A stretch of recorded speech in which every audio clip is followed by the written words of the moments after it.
ईसाइयों ने खुलकर करना था, यानी इस्लाम को कमजोर करना।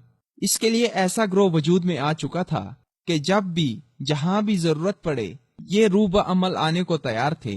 मुसलमानों की इस तकसीम की बुनियाद मजबूत करने के लिए ऐसी दास्तानें घड़ी जा चुकी थी कि हजरात खुलफाए राशिदीन से लेकर बाद के बनु उमैया तक हर हाकिम ने हुजूर सल्लल्लाहु अलैहि वसल्लम के क़राबतदारों यानी अहले बैत पर नाउजुबिल्लाह जुल्म किया। इस फरसूदा व बेबुनियाद इल्जाम के सबब अहले बैत से मोहब्बत का दावेदार ग्रोह गोया इस्लामी हुक्मरानों के दर पे रहा। चुनांचे बनु उमैया से ताहाल हर इस्लामी हुकूमत के जवाल में उस ग्रोह का हाथ रहा। अर्ज ये किया था कि तारीख अपने आप को दोहरा रही है। असर हाजिर में इस ग्रोह को एक साजिश के तहत ईरान का इख्तदार दिलाया गया।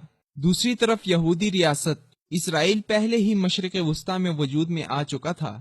इब्तदा में चूंकि इसराइल को मजबूत होने के लिए वक्त दरकार था, इसलिए ईरान, जिसके इनकलाब को इस्लामी इनकलाब बावर कराया गया था, को खित्ते में इसराइल का सबसे बड़ा दुश्मन का किरदार दिया गया, जो ईरान बखूबी इस तरह निभाता आया कि आज तक एक भी गोली इसराइल के खिलाफ चलाए बिना वो इसराइल का सबसे बड़ा दुश्मन बना हुआ है।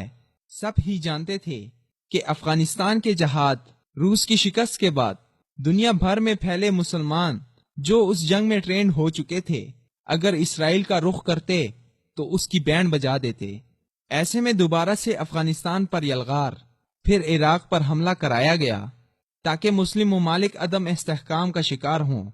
इराक पर कब्जा हुमैनी का पहला ख्वाब था, जिसे सदाम हुसैन ने नाकाम बनाया और ईरान के लिए इसको राह से हटाना मुश्किल था। चनांचे झूठी रिपोर्टों के सहारे उस पर हमला करके प्लेट में रखकर ईरान को दिया गया। अगर अमेरिका को यकीन होता कि ईरान वाकई इसराइल का दुश्मन है, तो क्या वो इराक में शिया हुक्मरान ले आता? दरअसल ये सब एक मुआहदे का हिस्सा है। यहूदियों की नजरें शुरू से बैतुल मुकद्दस के बाद मदीना मुनव्वरा पर हैं। ग्रेटर इसराइल का नक्शा यहीं तक आता है।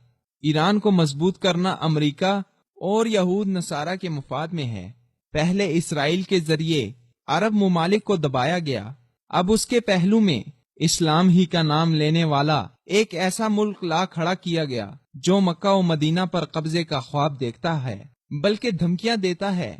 गुज़श्ता 10-11 सालों से जो गेम अंदरूनी चल रही थी वो अब वाज़े हो रही है।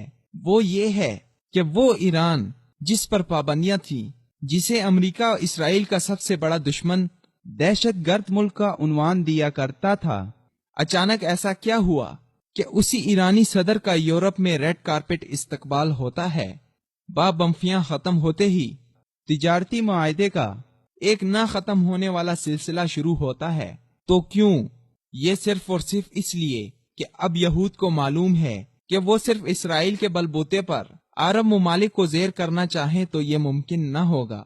वही पुराना वार, वही पुराना हरबा, वही पुरानी चाल, मगर खिलाड़ी भी वही। 14 सदियों से जो इस्लाम और आलम इस्लाम की पीठ में छुरा घोंपता आया है, यानी इस्लाम के नाम पर मुसलमानों को लड़ाकर असल दुश्मन इसराइल को महफूज रखो। हालिया पाबंदियां उठने के बाद आज का ईरान ही वो नया इसराइल है जो मशरिक वस्ता में यहूद को रेस्क्यू करने मैदान में आया है।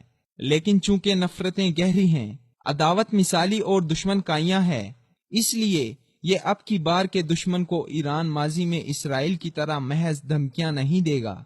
शाम, यमन और इराक की लड़ाई इसका सबूत है।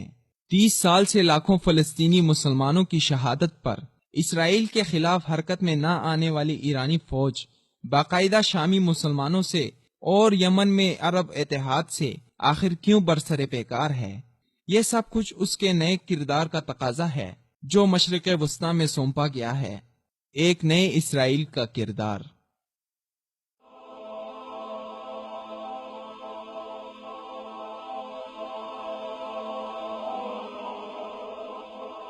ईमान की किरण, हिदायत की शमा, विसाल उर्दू।